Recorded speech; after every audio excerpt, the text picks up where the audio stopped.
पटना के गांधी मैदान में जनसुराज पार्टी के प्रमुख प्रशांत किशोर का अनशन लगातार जारी है। परीक्षा दोबारा करवाने की मांग पर वो अड़े हुए हैं, तो बिहार सरकार ने उनकी मांगों को ठुकरा दिया है। सवाल है कि 4 दिन के अनशन से प्रशांत किशोर को आखिर क्या हासिल हुआ।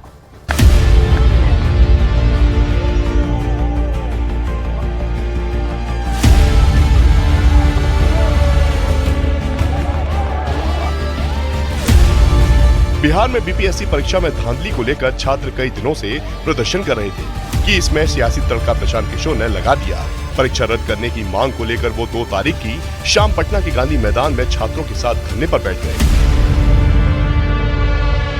और इस दौरान फिर प्रशांत किशोर ने जो 48 घंटे का अल्टीमेटम दिया था, छात्रों ने जो अल्टीमेटम दिया था, उसको सरकार ने नजरअंदाज किया, बीपीएससी ने नजरअंदाज किया, जिसके बाद 2 तारीख को शाम 5 बजे प्रशांत किशोर पटना के इसी गांधी मैदान में इस गांधी मूर्ति के नीचे आमरण अनशन शुरू कर दिए। उसी शाम प्रशांत किशोर के धरने को प्रशासन ने गैर कानूनी बताते हुए जगह खाली करने का नोटिस थमा दिया। हालांकि प्रशांत किशोर अपने कार्यकर्ताओं और छात्रों के साथ गांधी मैदान में डटे रहे। अगले दिन भी उनका प्रदर्शन जारी रहा।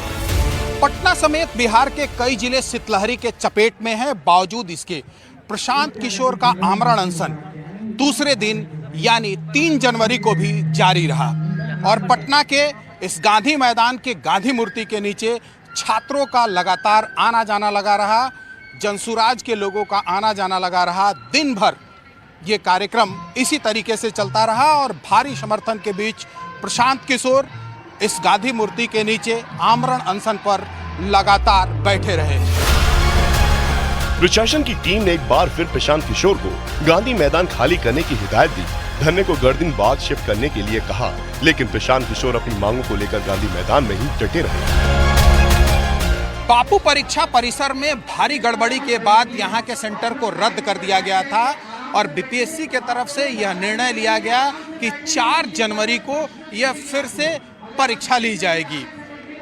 4 जनवरी को एक तरफ परीक्षा चलती रही तो वहीं दूसरी तरफ पटना के इस गांधी मैदान में गांधी मूर्ति के नीचे प्रशांत किशोर का अनशन भी चलते रहा। इसके बाद प्रशांत किशोर ने ऐलान किया कि जब तक पूरी परीक्षा को ही रद्द कर दोबारा एग्जाम नहीं होते, उनका अनशन जारी रहेगा। री एग्जाम कराने की मांग को लेकर प्रशांत किशोर का पटना के गांधी मैदान में गांधी मूर्ति के नीचे आमरण अनशन जारी है, तो वहीं बीपीएससी ने साफ तौर पर यह कह दिया है कि अब कोई री एग्जाम नहीं होने वाला है। इसी बीच प्रशांत किशोर ने बिहार के लोगों से धरने में शामिल होने की अपील भी कर दी। साथ ही राहुल गांधी और तेजस्वी यादव को धरने का नेतृत्व करने का न्योता भी दे दिया। हालांकि प्रशांत किशोर के न्योते पर आरजेडी ने फौरन पलटवार कर दिया कि हम लोग इस मंच से ये घोषणा कर रहे हैं, सबको आग्रह कर रहे हैं, आह्वान कर रहे हैं, मेरे भाई, इस मंच पर किसी दल का झंडा ना है ना आगे होगा। इस मंच पर कोई दल का नेता नहीं है। जो बैठा है वो युवाओं के लिए बैठा है, तो चाहे वो कांग्रेस के नेता राहुल गांधी हो, राजद के नेता तेजस्वी यादव हो या दूसरे कोई भी दल का नेता हो, मेरे भाई, हमारी आपकी राजनीति चलती रहेगी, लेकिन इन छात्रों का आह्वान है, इनके साथ आइए। ये मंच आपका भी उतना ही है जितना इन बच्चों का है, जितना प्रशांत किशोर का है। ये न्योता देने वाले कौन हैं? छात्रों के भविष्य को बर्बाद करके ये अपनी राजनीति रोटी सेक रहे हैं छात्रों के आंदोलन के आड़ में।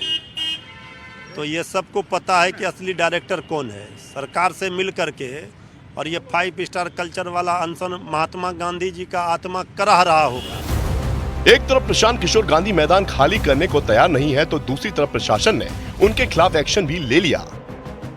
आमरण अनशन पर बैठे प्रशांत किशोर के खिलाफ पटना में एफआईआर दर्ज हो चुका है और जिला प्रशासन की ओर से यह सख्त हिदायत दिया गया है कि पटना के गांधी मैदान में बिना अनुमति कोई भी किसी तरह का आंदोलन नहीं कर सकता है और जो भी कोई आंदोलन करता है तो उसके खिलाफ सख्त कार्रवाई की जाएगी।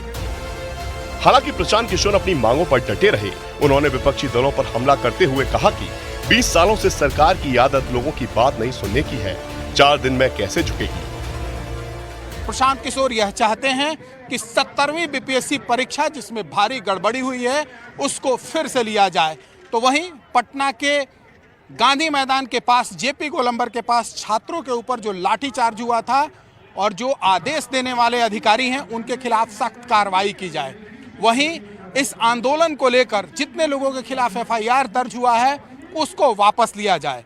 और साथ ही प्रशांत किशोर यह चाहते हैं कि नीतीश कुमार ने युवाओं को लेकर जो भत्ता देने का वादा किया था, जो सुविधाएं देने का वादा किया था, वो नीतीश कुमार दें। और जब तक इनके बातों को नहीं सुना जाता है तब तक इनका इसी तरीके से पटना के गांधी मैदान में आमरण अनशन जारी रहेगा।